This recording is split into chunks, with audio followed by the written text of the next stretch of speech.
우리 같이 하나님 말씀 같이 봉독하도록 하겠습니다. 그러므로 천국은 그 종들과 결산하려 하던 어떤 임금과 같으니 결산할 때에 10,000달란트 빚진 자 하나를 데려오매 갚을 것이 없는지라 주인이 명하여 그 몸과 아내와 자식들과 모든 소유를 다 팔아 갚게 하라 하니 그 종이 엎드려 절하며 이르되 내게 참으소서 다 갚으리이다 하거늘 그 종의 주인이 불쌍히 여겨 놓아 보내며 그 빚을 탕감하여 주었더니 그 종이 나가서 자기에게 100데나리온 빚진 동료 한 사람을 만나 붙들어 목을 잡고 이르되 빚을 갚으라 하매 그 동료가 엎드려 간구하여 이르되 나에게 참아 주소서 갚으리이다 하되 허락하지 아니하고 이에 가서 그가 빚을 갚도록 옥에 가두거늘 그 동료들이 그것을 보고 몹시 딱하게 여겨 주인에게 가서 그 일을 다 알리니 이에 주인이 그를 불러다가 말하되 악한 종아 내가 빌기에 내가 내 빚을 전부 탕감하여 주었거늘 내가 너를 불쌍히 여김과 같이 너도 내 동료를 불쌍히 여김이 마땅하지 아니하냐 하고 주인이 노하여 그 빚을 다 갚도록 그를 옥졸들에게 넘기니라. 너희가 각각 마음으로부터 형제를 용서하지 아니하면 나의 하늘 아버지께서도 너희에게 이와 같이 하시리라. 아멘. 용서에 대한 이야기를 나누고 있습니다. 용서하기 참 쉽지 않죠. 용서하기 너무 힘들어요. 실제로 너무나도 많은 사람들이 용서하는 게 너무 힘들다고 얘기합니다. 그 마음속에 이제 큰 짐을 지고 또 그 고통과 그 고통을 가지고 이렇게 평생을 살기도 하고 또 어떤 경우에는 그 감옥과 같은 그러한 짐을 마음 상태를 가지고 정말 무덤에까지 들어가기도 합니다. 정말 어떤 용서는 힘들어요. 또 반면에 쉬운 용서도 있기도 합니다. 그러나 어떤 용서는 정말 힘든 것 같습니다. 어렵습니다. 그리고 내가 이제 용서하지 못하게 만드는 아주 그 어려운 용서 때문에 사실 이제 작은 용서도 잘하지 못하게 되는 경우들이 있는 것 같아요. 특별히 나에게 고통을 많이 준 것일수록 이 용서하기가 쉽지가 않습니다. 뿐만 아니라 이게 나에게 고통을 준 것이 내가 특별히 사랑하는 사람이라면, 내가 신뢰할 수 있는 사람이라면, 또는 나를 사랑해 줘야 될 사람이라면, 나를 신뢰해 줘야 될 사람이었을 경우에 더더욱 그렇습니다. 그렇기 때문에 사실 우리가 용서하기 가장 힘든 분 중에 한 분이 바로 부모님이죠. 왜냐하면 이 부모님들은 우리와 가장 깊은 애착 관계에 있기도 하고요. 나에게 굉장히 큰 영향을 끼치는 분이기도 하고요. 그래서 그렇습니다. 그 흔적이 너무나도 오래 깊게 남아있기 때문에 부모님과의 관계에서 어떤 문제가 발생했고 그럴 경우에 참 용서하는 게 쉽지 않은 경우도 있습니다. 실제로 이렇게 용서하기가 굉장히 힘들지만 그렇다고 해서 용서가 불가능한 것도 아니에요. 특별히 그리스도인에게 있어서는 더더욱 그렇습니다. 제가 지난번에도 잠깐 말씀드리긴 했지만 이 용서에 대한 주제는 우리 크리스찬들도 아닌 세상 사람들도 다 얘기해요. 심리학자들도 얘기하고 또 다른 종교에서도 얘기합니다. 근데 이 기독교의 용서가 이 다른 종교에서 이야기하는 용서와 근본적으로 다른 게 있습니다. 그건 뭐냐면 그 일반적인 어떤 상담학이나 또 심리학자들이나 또 종교에서 이야기할 때는 그 용서를 이 마음과 관련되어서 그걸 어떻게 다룰 것인가, 내 마음 어떻게 다루지라는 문제로 이야기를 하는데 성경에서는 조금 다릅니다. 다른 각도에서 얘기를 해요. 성경에서는 이 용서의 원천이 어디에 있냐면 내 마음에 있는 게 아니라 하나님에게 있다는 거예요. 용서의 원형이 하나님께 있다고 이야기를 합니다. 그래서 하나님이 우리 인간을 용서했기 때문에 우리 인간도 하나님의 그 용서를 닮아가면서 하나님의 용서를 배워가면서 용서할 수 있게 된다는 거예요. 그래서 이 용서의 차원이 다릅니다. 그리고 용서할 수 있는 힘도 상당히 다르다. 저는 그렇게 생각을 합니다. 실제로 저는 오늘 여러분들과 같이 구체적으로 그럼 우리가 어떻게 용서할 수 있을까? 그 방법을 좀 이야기를 하려고 해요. 그러니까 이번 날에 제가 이제 구체적인 이야기들을 좀 실제 적용을 해서 나누고 싶습니다. 그러기 위해서 아주 이제 첫 번째 중요한 것은 그 용서에 대한 어떤 뭐 심리적인 테크닉 뭐 이런 것들 제가 여러분들에게 말씀드릴 수 있는데 뭐 그런 것들은 여러분들이 이제 밖에 나가시면 서점에 가시면 그 책에서 다 발견할 수 있는 내용들입니다. 그러나 저는 여러분들에게 그 책 내용보다 좀 더 깊고 뿌리가 깊이 내려져 있는 어떤 내면을 제대로 다룰 수 있는 그래 성경에서 가르치고 있는 그 용서를 말씀드리고 싶은데요. 그래서 그 첫 번째 우리가 해야 할 것이 있는데 그게 뭐냐면 바로 내가 하나님으로부터 용서받는 일입니다. 그러니까 하나님으로부터 용서받은 경험이 분명치 않은 사람은 다른 사람을 용서하기가 힘들어요. 이거 너무나도 중요한 말입니다. 제가 다시 한번 말씀드리는데 하나님으로부터 용서함을 받은 경험이 없는 사람은 다른 사람을 용서하지 못합니다. 거꾸로 말하면 하나님으로부터 용서를 경험한 사람은 다른 사람을 용서할 수가 있게 됩니다. 여러분, 사람은 사랑을 받아본 사람이 사랑할 줄 알아요. 어릴 때부터 건강한 사랑을 받고 자라난 아이들은 다른 사람을 사랑하는 것이 건강하고 자연스럽습니다. 그런데 어릴 때 그것이 건강하지 못하면 자라나면서 어떻게 해야 되죠? 건강하게 사랑하는 법을 배워야 돼요. 억지로라도 배워야 돼요. 그래서 그것이 자기 몸의 제2천성이 되도록 하고 난 다음에 사랑하는 게 자연스러워집니다. 그렇지 않으면 사랑하는 것도 힘들어요. 건강하게 용서하는 것도 일종의 사랑하는 것의 일부분인데요. 특별히 용서는 용서를 받아본 사람이 아주 깊은 용서를 받아본 사람이 용서할 수가 있습니다. 성경에는 용서에 대한 이야기가 많이 나오는데요. 그 중에 아주 대표적인 비유가 오늘 본문이죠. 마태복음 18장 23절에서 35절까지 오늘 본문인데 세 번역으로 제가 한 번 더 읽도록 하겠습니다. 그러므로 하늘나라는 마치 자기 종들과 샘을 가리러 가는 어떤 왕과 같다. 왕이 샘을 가리기 시작하니 10,000달란트 빚진 종 하나가 왕 앞에 끌려왔다. 그런데 그는 빚을 갚을 돈이 없으므로 주인은 그 종에게 자신과 그 아내와 자녀들과 그 밖에 그가 가진 모든 것을 모두 팔아서 갚으라고 명령하였다. 그랬더니 종이 그 앞에 무릎을 꿇고 참아 주십시오. 다 갚겠습니다 하고 애원하였다. 주인은 그 종을 가엾게 여겨서 그를 놓아주고 빚을 없애주었다. 아멘. 아주 짧은 얘기지만 여기에서 우리는 우리를 용서하신 하나님의 용서를 발견하게 됩니다. 여러분, 여기 이 이야기는 물론 하나님이 인간을 어떻게 용서하셨는가를 얘기해 주는 내용이에요. 그러니까 여기 이제 한 종이 나오는데 이 종이 얼마나 빚졌다고 해요? 10,000달란트. 10,000달란트면 얼마나 될까요? 이게 아주 큰 돈입니다. 1달란트가 6,000데나리온이에요. 6,000데나리온이면 6,000일을 일해서 벌 수 있는 돈이에요. 20년 품삯이라고 볼 수 있습니다. 20년 연봉이에요. 1달란트가 20년 동안의 연봉을 하나도 안 쓰고 모아놓으면 그 돈이 됩니다. 우리는 이제 어린 시절에 교회 학교에서 1달란트가 뭐 100원처럼 활용이 되어져 가지고 달란트를 굉장히 하찮게 여기는 경우가 있는데 달란트 한 달란트가 엄청나게 큰 돈이에요. 20년 연봉입니다. 그러면 10,000달란트는 얼마예요? 어렵지 않죠? 20만 년 연봉입니다. 감 잡히세요? 10,000달란트는 20만 년의 연봉이에요. 상상이 안 되는 금액입니다. 뭐 그걸로 계산을 해보게 되면 그냥 엄청난 큰 돈이다라고 생각하시면 됩니다. 한 60조 정도 돼요. 이 종이 어떤 이유인지 모르지만 이 엄청난 큰 돈을 빚진 거예요. 하나님이 지금 인간에게 이야기하시는 것이 그겁니다. 인간이 하나님께 빚진 것이 진 빚이 이것과 상응하다는 거예요. 상응하다. 인간이 하나님께 그럼 저지른 죄가 뭐예요? 빚진 게 뭐예요? 근데 사람들 이거 별거 아니라고 생각하거든요.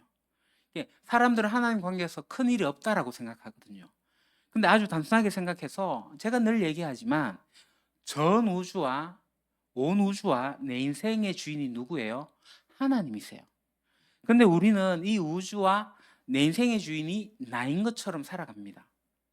그게 이제 작은 죄라고 생각하시면 그 큰 오산입니다. 만약에 여러분의 것을 다른 사람이 자기 거라고 주장한다면 어떻게 했어요? 여러분의 차를 내 차를 자기 차로 막 주장하고 마음대로 사용한다면 여러분 어떻겠습니까? 내 집을 자기 집이라고 막 주장하면서 마음대로 막 사용한다면 어떻겠어요? 여러분 그냥 두고 보고 있을 거예요. 분노하시겠죠.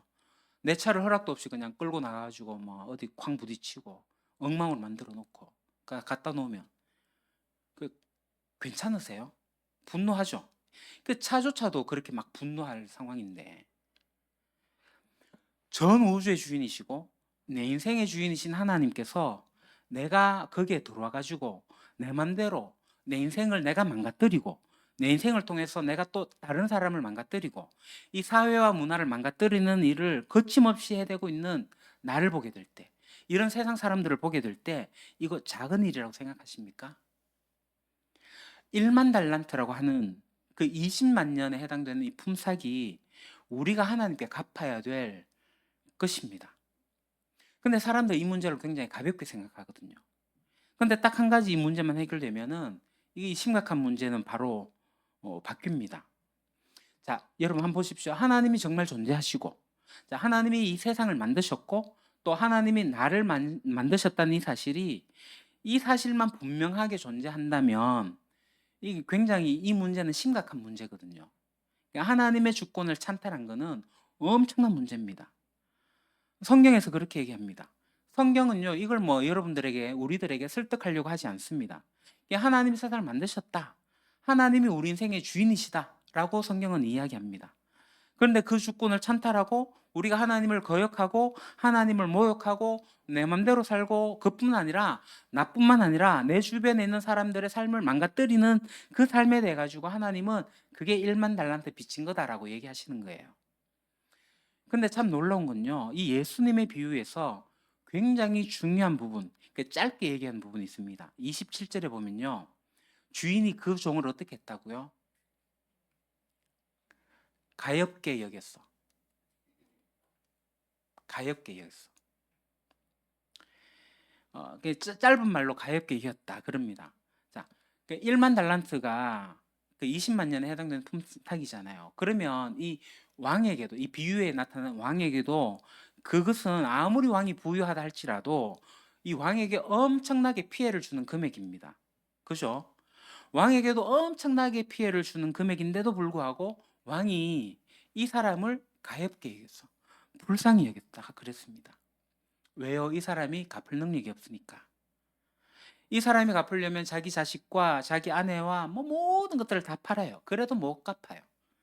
이 사람이 지불 능력이 없는 사람이고, 그러니까 이걸 지불하려고 하다가는 이 사람의 인생이 망가진다는 것을 왕이 알고 있습니다.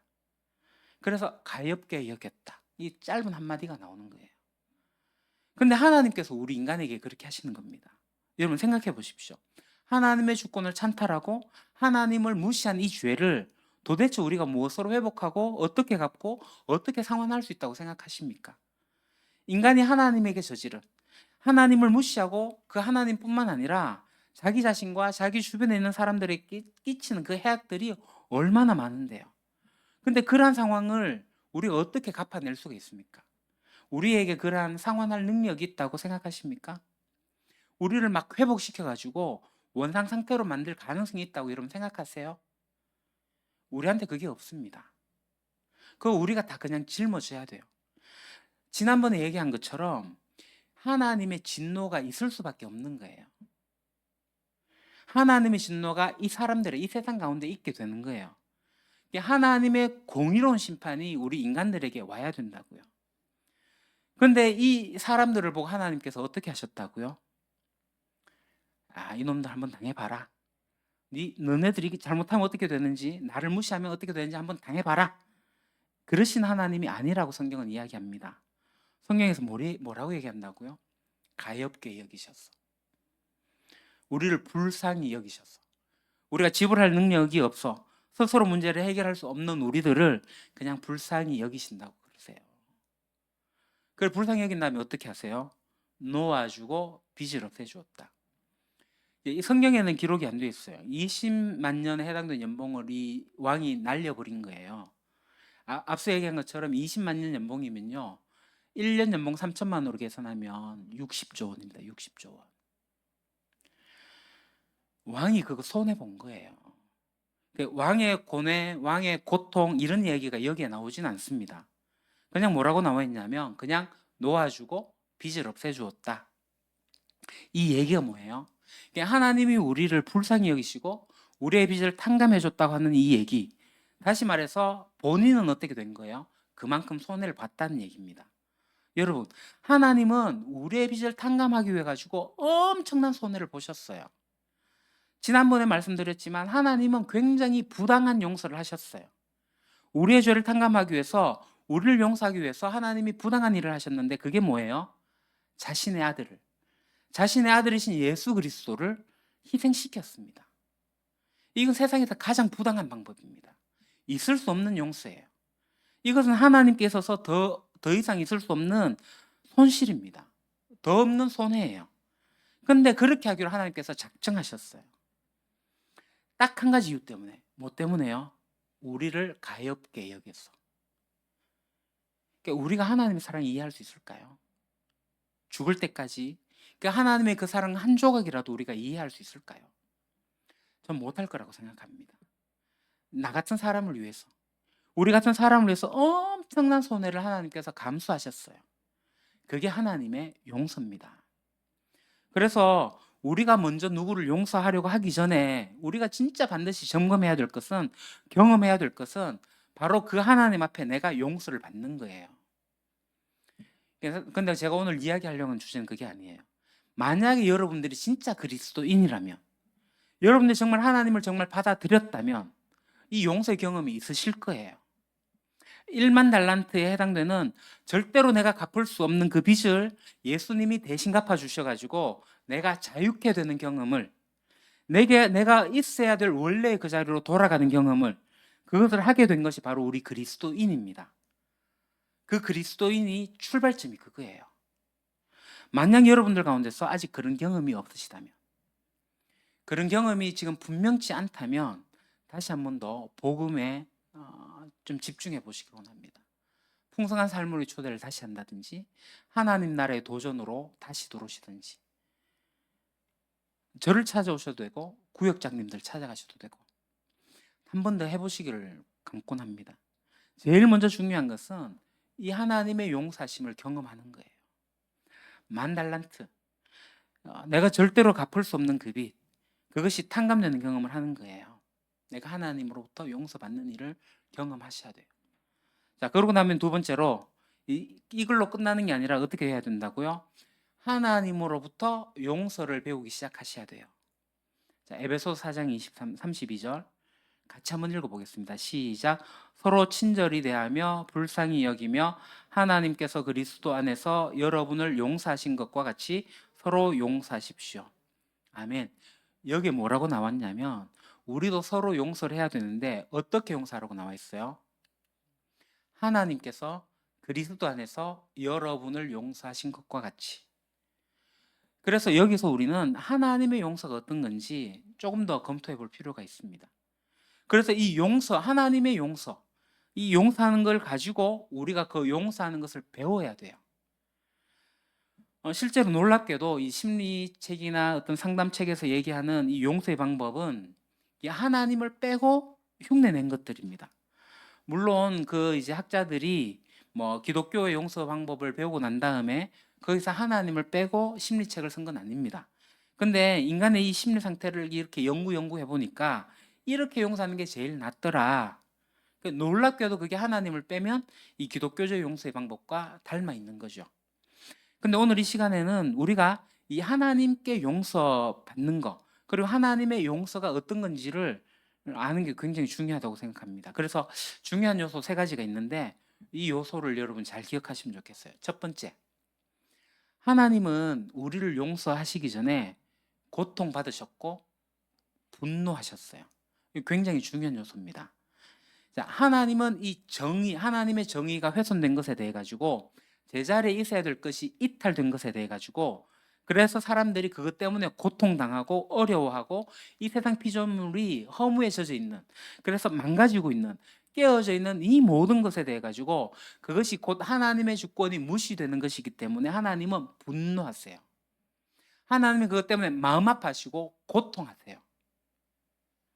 예를 들어서 아까 왕이 1만 달란트 빚진 자에 대해 가지고 아이고 꽤 많은 돈이네, 뭐 그거 뭐 없어도 돼, 막 없던 걸로 해, 이렇게 하지 않았다는 거예요.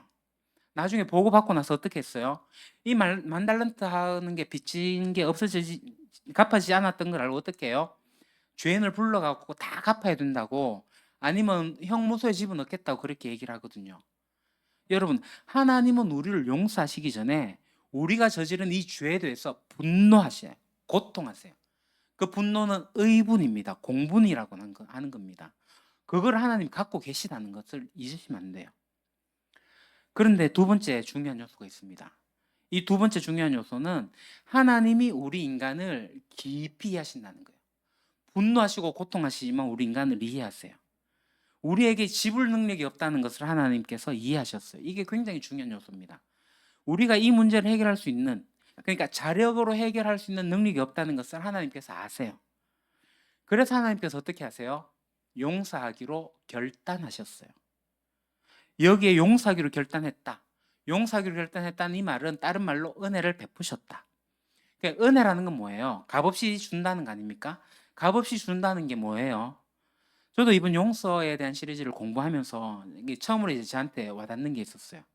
제가 이제 은혜에 대해 갖고 수없이 이제 설교했고 수없이 묵상했는데, 은혜는 그냥 값없이 주는 거다, 뭐 그 정도로 알았어요.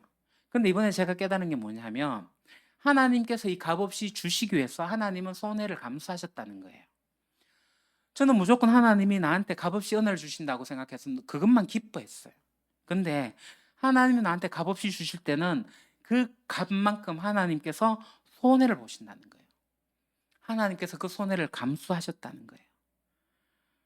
그래서 용서하기로 결단했다 하는 말은 은혜를 베풀기로 작정했다는 거예요. 그것은 곧 내가 손해를 보겠다라고 하는 거예요. 이게 용서의 세 가지 중요한 요소입니다. 하나님께서 용서를 보여줬는데 우리도 이 용서를 배워야죠. 우리도 화난 일이 있을 거예요. 고통받는 일이 있을 거예요. 그럼 상대방을 이해해야죠. 그러고 나서 용서하기로 결단해야죠. 용서는 그냥 되어지는 게 아닙니다. 잘못된 것에 대해서 분노하고 고통하는 거고, 그 다음에는 상대방을 이해하는 거고, 그 다음에 내가 손해보는 거예요. 값없이 내가 은혜를 베풀겠다라고 결단하는 거예요. 그게 용서입니다. 근데 우리가 읽었던 이 본문에서 그거 말고 용서에 대한 또 다른 한 측면을 성경은 이야기해 주고 있습니다. 28절에서 35절까지인데 제가 읽도록 하겠습니다. 그러나 그 종은 나가서 자기에게 100데나리온 빚진 동료 하나를 만나자 붙들어서 멱살을 잡고 말하기를 내게 빚진 것을 갚아라 하였다. 그 동료는 엎드려 강청하였다. 참아주게, 내가 갚겠네. 그러나 그는 들어주려 하지 않고 가서 그 동료를 감옥에 집어넣고 빚진 돈을 갚을 때까지 갇혀있게 하였다. 다른 종들이 이 광경을 보고 매우 딱하게 여겨서 가서 주인에게 그 일을 다 일렀다. 그러자 주인이 그 종을 불러다 놓고 말하였다. 이 악한 종아, 네가 애원하기에 나는 너에게 그 빚을 다 갚아주었다. 내가 너를 불쌍히 여긴 것처럼 너도 네 동료를 불쌍히 여겼어야 할 것이 아니냐. 주인이 노하여 그를 형무소 관리에게 넘겨주고 빚진 것을 다 갚을 때까지 가두어 두게 하였다. 너희가 각각 진심으로 자기 형제 자매를 용서해 주지 않으면 나의 하늘 아버지께서도 너희에게 그와 같이 하실 것이다. 아멘. 자, 20만 년의 품삯을 탕감받은 이 주인이 밖에 나가서 자기 동료, 친구를 만났는데 이 동료가 얼마 빚졌어요? 100데나리온입니다. 그러니까 한 데나리온이 하루 품삯이니까 100일치예요. 석 달 조금 넘는 거지만 뭐 쉬는 날 빼면 넉 달치입니다. 넉 달치. 약 1,000만 원 정도 된다고 볼 수 있는 겁니다. 큰 돈이에요. 큰 돈. 근데 여러분 자, 보세요. 20만 년의 품삯을, 그 60조를 탕감받은 사람이 1,000만 원 빚진 사람을 만나가지고 이 멱살을 잡고 막 말하는 거예요. 돈 갚아라고. 근데 이게 이제 왕에게 보고가 됐고, 왕이 어떻게 했어요? 왕이 다시 불러다가 너 안 되겠어. 내가 너 용서하려고 그랬는데 용서 아직 안 된 거야. 너 다시 그만 감옥에 들어가. 너 이 20만 년 연봉에 해당되는 거 다 갚을 때까지 나올 수 없어. 그렇게 얘기한 거예요. 굉장히 재밌는 얘기죠. 하나님이 용서를 했는데, 아니 왕이 용서했는데 이 용서가 무조건적이지 않았던 거예요. 조건적이었던 거예요. 그러니까 여러분 이 부분 잘 들으셔야 됩니다. 하나님이 이 왕이 종을 용서했어요. 그런데 이 종을 용서한 게 무조건적인 용서가 아니라 조건적 용서였다는 거예요. 내가 너희를 불쌍히 여긴 것처럼 너희도 서로 불쌍히 여겨라. 내가 너희를 용서한 것처럼 너희도 서로 용서해라. 그렇게 하지 않으면 어떻게 된다고요? 나의 하늘 아버지께서도 너희에게 그와 같이 할 거다. 용서하지 않을 거다. 하나님의 용서에 굉장히 독특한, 매우 중요한 이 맨 마지막 부분이 있는 거예요. 이 부분이 뭐예요? 하나님이 용서하기로 결정하셨지만, 잘 들으십시오. 우리가 용서를 진심으로 구하지 않는다면, 또는 우리가 용서의 삶을 살지 않는다면 그 용서가 나에게 유효하지 않다는 거예요. 너무 중요한 얘기입니다. 다시 말씀드릴게요. 하나님이 용서하기로 이미 결정을 하긴 하셨어요. 근데 우리가 용서를 진심으로 구하지 않고 또 우리가 용서의 삶을 살지 않는다면 이 용서가, 하나님의 용서가 우리에게 유효하지 않다는 거예요. 바뀌어버릴 수가 있다는 거예요. 용서가 전복될 수 있다는 거예요. 이게 하나님의 용서입니다. 그래서 예수님께서 굉장히 많은 말씀들을 이렇게 하셨어요. 너희가 서로 용서해라. 그래야 하늘에 계신 너희 아버지께서 너희를 용서할 거다. 성경에 이런 말이 굉장히 많이 나옵니다. 그래서 많은 사람들이 이 용서에 대해서 어떻게 생각하냐면, 우리가 처음에 용서받았으니까 이게 법적인 선언으로서 법정에서 일어난 일로 너 용서받았어. 그래서 그게 끝난 걸로 생각을 해요. 그러니까 이 부분을 잘못 이해하고 있는 거죠. 근데 하나님께서 우리에게 용서하기를 원하시는 것은 법적으로 이 채무 관계를 없애고 이런 것에 관심이 있는 게 아니라 우리에게 원하는 게 뭐라고요? 서로 용서하며 살아가기를 원하시는 거예요. 그게 하나님의 주 관심이기 때문에 채무를 없애주고 처벌을 안 받게 해주고 그렇게 하는 것이 하나님의 관심사가 아니라, 우리가 용서를 이미 받았기 때문에 우리가 변화되었어. 우리가 용서하는 삶을 살아가기를 원하시는 것이 하나님이 바라시는 거예요. 그것을 마치 조건처럼 달고 있는 거예요. 그래서 용서 안 하니까 어떻게 하셨어요? 이 왕이 용서 안 하니까 어떻게 했어요? 다시 불러다가 너 이거 다 갚을 때까지 안 되겠어. 너 다시 감옥에 가. 사실 이 부분이 이제 우리가 하나님을 따라서 정말 지혜롭게 용서하는 데 있어가지고 배워야 될 매우 중요한 부분이라고 저는 생각을 합니다. 사실 용서라는 거 우리 인간의 힘으로 불가능하다고 생각해요. 어려워요. 힘들어요. 하지만 하나님의 크신 용서를 우리가 경험하고 그 하나님의 그 용서의 본질을 이해하고 나면, 우리가 받은 이 용서가 있기 때문에 우리의 삶에서 그것을 실천하게 되고, 그러면 우리에게는 참된 용서가 가능해집니다. 용서의 삶을 살게 될 때 우리가 자유로워지고 하나님 나라의 풍성한 삶에 우리가 참여하게 되는 거예요. 사랑하는 유림교회 가족 여러분, 하나님은 우리가 하나님의 용서를 깊이 경험하기를 원하세요. 하나님은 하나님의 그 사랑을 따라서 우리도 용서하는 삶을 살아가기를 원하세요. 하나님은 우리가 하나님의 풍성한 생명에 참여하기를 원하세요. 그것이 하나님이 우리에게 바라시는 겁니다. 기도하겠습니다. 사랑과 은혜가 충만하신 하나님 아버지, 오늘 우리에게 하나님의 깊은 용서와 사랑을 다시 한번 깨닫게 해주심을 진심으로 감사드립니다. 우리가 결코 갚을 수 없는 죄의 빚을 예수 그리스도의 십자가로 탕감해 주신 놀라운 은혜 앞에 겸손히 머리를 숙입니다. 주님, 우리가 받은 이 큰 용서를 잊지 않게 하시고 그 사랑을 기억하며 살아가게 해주십시오. 하나님, 우리의 마음속에 여전히 남아있는 상처와 미움, 용서하지 못한 마음을 주님 앞에 내려놓습니다. 우리의 연약함과 한계를 아시는 주님, 우리가 내 힘으로는 할 수 없으나 주님이 주시는 은혜와 능력으로 진정한 용서를 경험하게 하시고 우리도 다른 이들을 용서하며 사랑할 수 있도록 도와주십시오. 특별히 우리 삶 가운데 상처를 주었던 사람들, 사랑해야 할 가족과 이웃, 그리고 자신마저도 용서하지 못했던 모든 마음을 주님의 사랑으로 덮어주시고 치유와 회복의 은혜를 허락하여 주십시오. 주님, 우리가 용서받은 자로서 용서하며 살아가는 삶이 되게 하시고 우리의 용서와 화해를 통해 하나님의 사랑과 영광이 이 땅 가운데 드러나게 하여 주십시오. 하나님의 용서의 그 결정체이신 예수 그리스도의 이름으로 간절히 기도드립니다. 아멘.